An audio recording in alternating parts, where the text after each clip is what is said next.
All right. How's it going, everybody? I'm pretty sure the audio is only going to come out of the left ear, but hopefully that's not that big of a deal for you. In today's video, I wanted to talk about envy, and I wanted to talk about the spiritual nature of the industry that I serve in and the battleground that it is, and just how much it asks of you at the level that I'm at, and how important your personal growth is, and being able to legitimately put aside a sense of envy of other people. Um, and I debated using names or not, and I've decided not to use names because it just doesn't serve anybody. But there's probably a list of like 5 or 6 individuals that I've known for a long time. I've seen them grow, and to be honest, granted, none of them are getting engaged. None of them are wanting to have a family, and none of them want to have a wife. And also, none of them, with maybe one exception, have displayed a legitimate desire for spiritual growth, and a deeper sense of knowing God, even at risk of their business's success. And last night I had a call with a mentor of mine, and I cried. I cried for 45 minutes because recently I've been struggling so intensely with figuring out how to be a good fiance and a soon to be good husband and also run this business. And I realized that a part of that struggle is coming from a sense of needing to catch up to the people around me because they've gone so much faster. And this is very vulnerable for me to say. And I had nightmares last night, and I've just been fighting demons for weeks now. And I'm just coming to a head with a lot of this. And I don't think I'm fully at a head. I think I'm just ready to almost therapeutically talk about it publicly. That I sometimes wonder how much of the growth of my company has come from needing to feel like I'm worthy of being in the rooms of the people that I want to be with, and not legitimately just wanting to grow a business.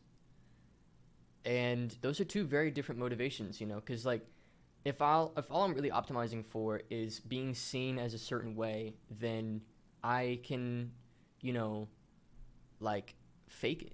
And in some ways I do, and I want to stop that. And it's only been recently that I've started to do this. Like, our numbers are all real, everything that I really share is real, but I definitely don't talk about the dark sides. I don't talk about, how I'm not sure that I can do this and have a marriage. I'm not, and that's going to be a major learning curve for me. I don't know how I'm going to do that. And Lily and I came to a bit of a head last night. I was being very vulnerable because I know that if I'm vulnerable with these things, that people will learn from them, even if this video doesn't get a lot of views. And we came to a head, and I said, look, I don't know if I can do this. Like, I don't know if I can be good to you and have the aspirations that I have and meet them and also give you what you need in a husband, which is like a sense of safety. Because I'm going to live a very up and down life. And so, I think we're still going to get married. But I honestly don't know that right now. And I don't think she does either. And I think we both have a lot of thinking to do. And this comes from envy. My mentor, when I was on the phone with him, he was just digging and digging. And he noticed that I got most emotional. And I cried. I'm not a crier. I don't cry that much. But I realized that I felt the need to be catching up all the time to the people around me, and that I wasn't doing work that actually mattered to me anymore because I was just playing catch up. And now I feel like I'm doing work that matters significantly more. I'm building a product I'm excited about. I love the people that are in my company. I love our clients and everything. But I think I got lucky. I got lucky that I do, because I very well could be in a place where I've just rushed the growth of my business because I wanted to be seen a certain way and then not really care about the work that I do. And I think I came very close to that being the reality that I was living in. But luckily, I didn't do that because I still had some sense of self-worth, and I still knew that I was worthy of the goals that I said that I had, even on a deeper level, even past, some of this envy that I feel.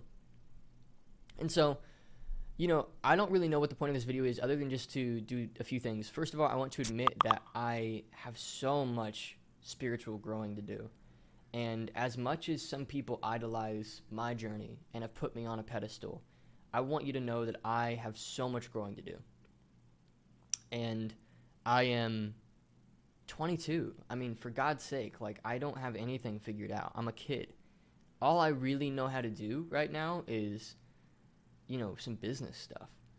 And I really think that even if for the next 5 years, all I did was work a 9-to-5 job and just cool off a little bit and get my pride out of the way and get my ego out of the way, that I would be in a better position than if I were to run my business off of this ego and envy muscle that has driven me so hard.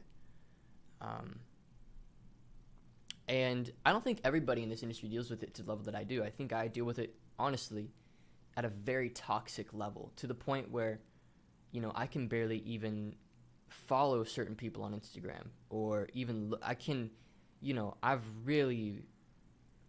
really gotten very deep for me. The roots of my envy have gotten extremely deep, and it's devious how it works. It's from the enemy.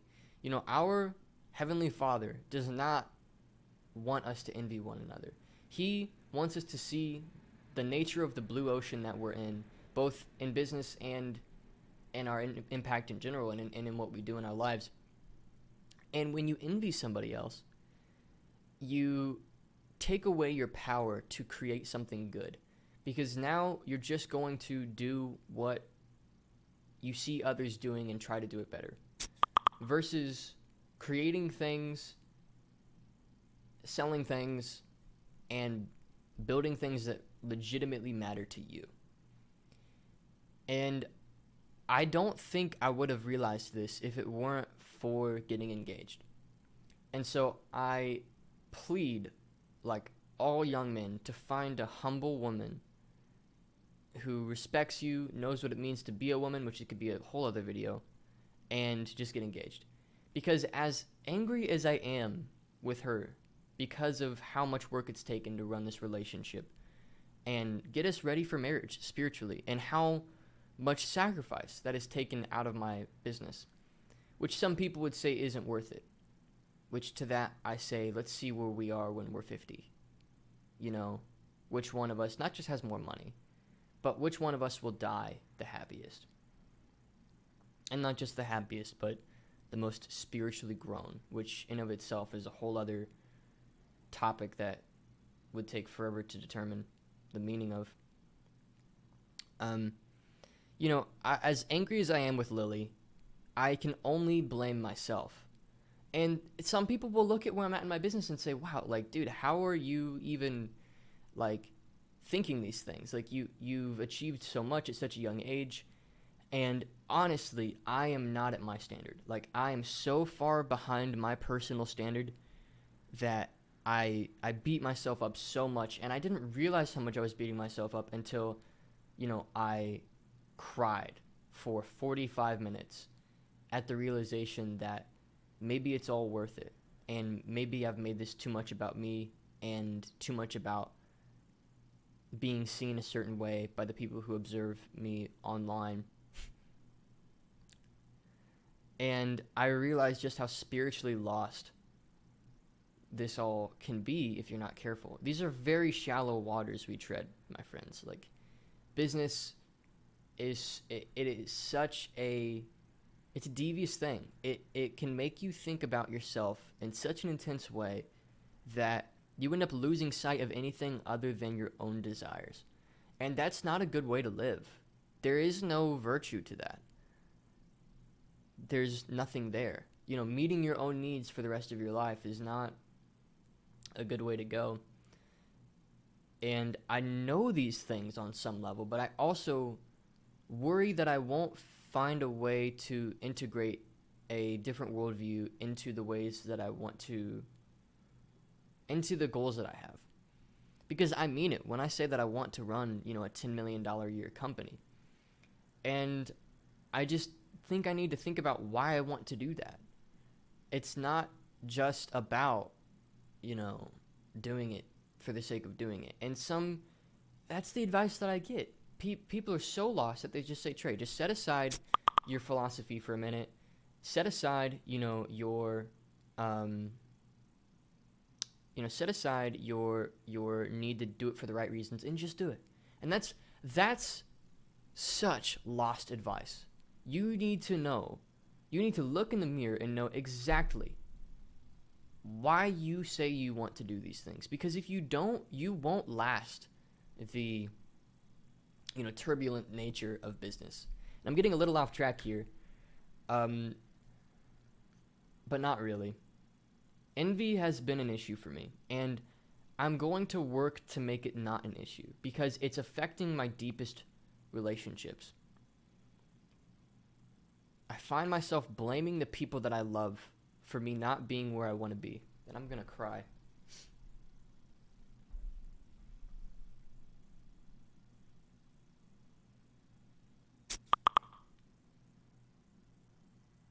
And that's not okay. It's not fair for me to put that weight on them.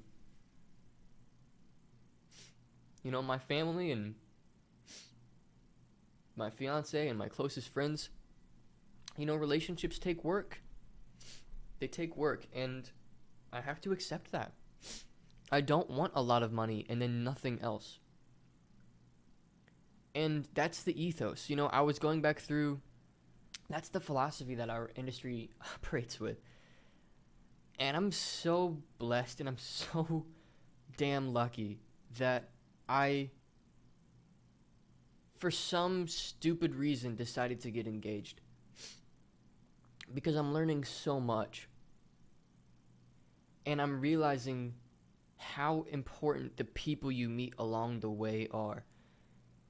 You'll pass some people and then they'll pass you and you'll pass them back, and that's just the game. And in some sense, I'm blessed that I even have people that challenge me, because if it weren't for them, maybe I wouldn't be where I am today, right? And so, underneath all of that, I'm grateful for this sense of challenge. But this envy has to stop, because this envy will inevitably just destroy my marriage. It will. It will destroy my marriage because I'll blame the marriage. And it's so boyish, isn't it? It's so childlike to blame anybody around you but yourself for where you are right now. And then it's also boyish to assume that where you want to be is just a mirror of where somebody else has gotten, as if you even have the same value system. These are people that I respect what they've achieved in business, and that's about all I respect about them. Very candidly. People I respect are people like my grandpa, who passed away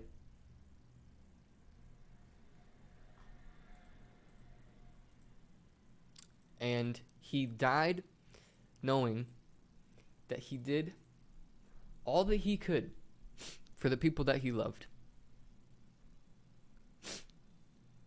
And I don't know that right now. All I know right now is that I make great money. And that's all I really know. And I'm young, and that's okay that's where I'm at. And I'm aware that, if I just budged and just lived a different lifestyle and became somebody more notable and gave myself into the value system that tends to attract more audience, whether that be more women in my life or a nicer place that I live, or these things that, maybe I would have a bigger business. But I don't want that. I don't want to sacrifice the things that matter to me, because, and it's not just not enjoying nice things. Like, I enjoy nice things, but I don't want to use them as ploys for people to work with me. I want to attract smarter people than that. I want to attract people that want to really serve other people with the work that they do.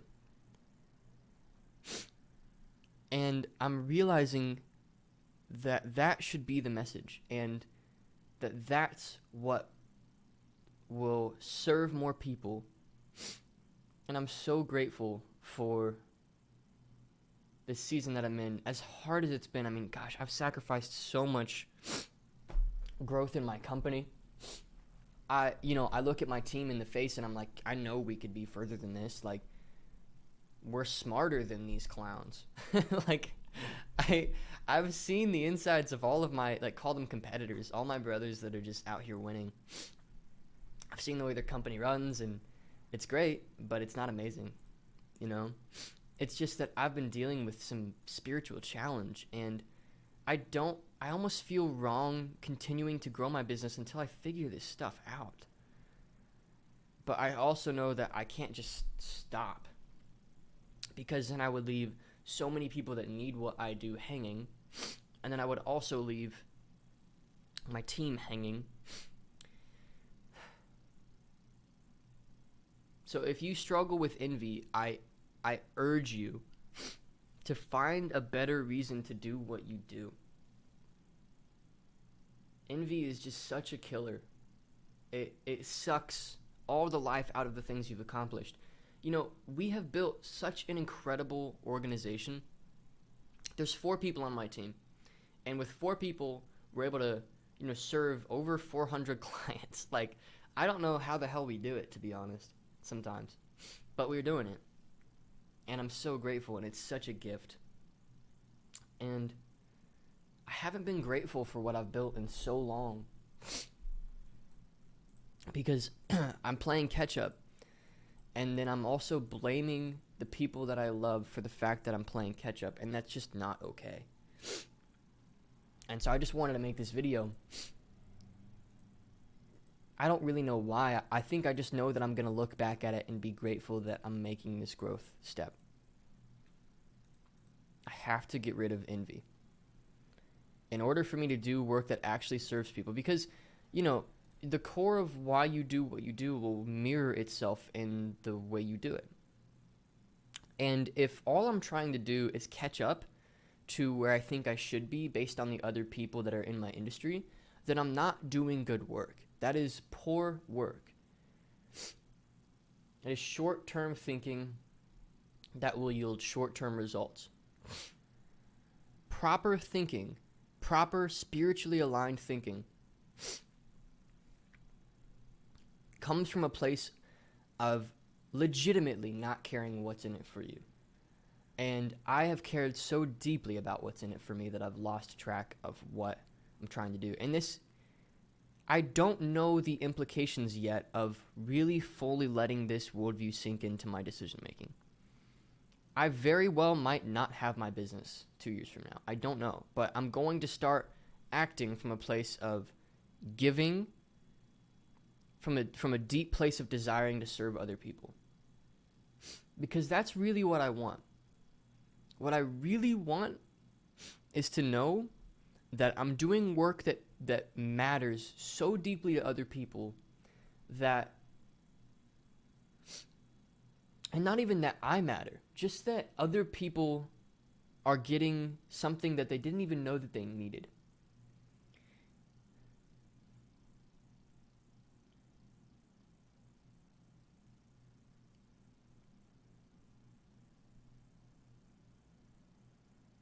Envy is just such a killer. It drives you to do poor work, and it causes you to isolate yourself emotionally from other people and the people that you even love, and you almost make them your enemy because you're not really growing. It's an artificial growth, the growth that envy causes. Say you grow your business and you're growing it because you're trying to catch up to some arbitrary standard that others have invented for you, then you're not actually growing your business. The foundation of that growth is shaky because it's built on envy.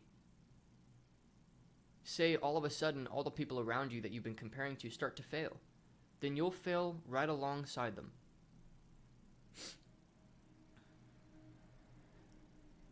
And I don't know that I know what the source of my desire for growth should be. And that's, I think, the journey I'm embarking on, is discovering that. And deciding to come from a better place in my work.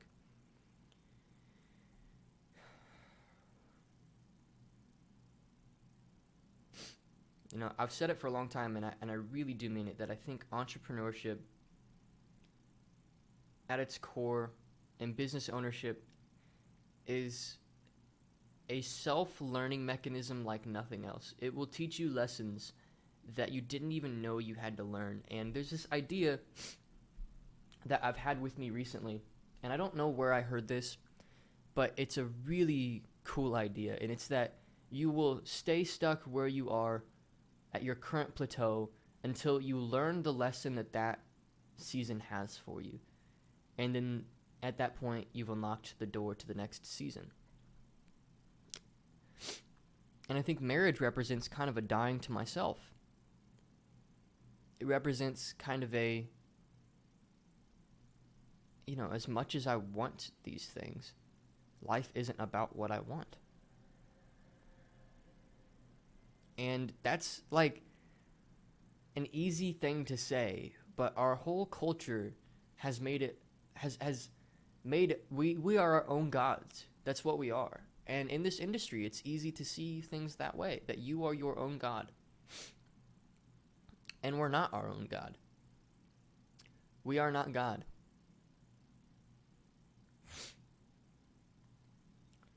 We rule over the things that God has permitted us to rule over.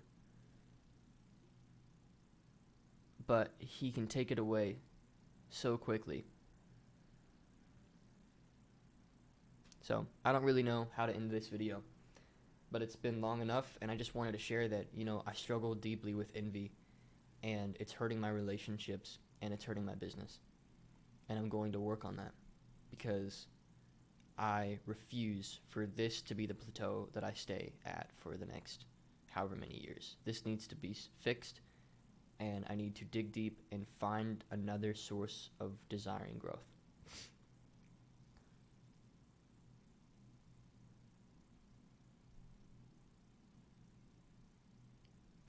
All right.